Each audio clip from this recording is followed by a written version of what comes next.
ఇక ఉత్తరాంధ్ర ఎమ్మెల్సీగా పీఆర్టీ అభ్యర్థి శ్రీనివాసులు విక్టరీ సాధించారు. రెండో ప్రాధాన్యత ఓటుతో గెలిచారు శ్రీనివాసులు. గుంటూరు, కృష్ణా జిల్లాల పట్టభద్రుల ఎమ్మెల్సీ కౌంటింగ్ కొనసాగుతోంది. భారీ ఆధిక్యంలో ఆలపాటి రాజేంద్ర ప్రసాద్ ఉన్నారు. ఇక మూడవ రౌండ్ తర్వాత ఆలపాటి మెజారిటీ 30,065 ఓట్లుగా తేలింది. ఉభయ గోదావరి జిల్లాల ఎమ్మెల్సీ ఎన్నిక కౌంటింగ్ కొనసాగుతోంది. చెల్లని ఓట్లను వేరు చేస్తున్నారు ఎన్నికల సిబ్బంది. మొత్తం పోలైన ఓట్లు 2,18,997. రెండు గ్రాడ్యుయేట్ ఎమ్మెల్సీ ఎన్నికల్లో టీడీపీ అభ్యర్థులు విజయం సాధించడం ఖాయమన్నారు మంత్రి అచ్చెన్నాయుడు.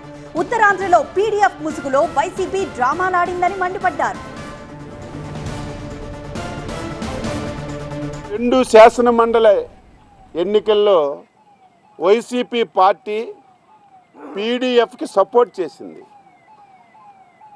వారికి సందర్భంగా అడుగుతున్నాను, ఈ రెండు స్థానాలు బంపర్ మెజార్టీతో ఈ రెండు స్థానాలు తెలుగుదేశం పార్టీ అభ్యర్థులు గెలుచుకుంటున్నటువంటి విషయం ఈరోజు ఈ సందర్భంగా తెలియజేస్తున్నాను.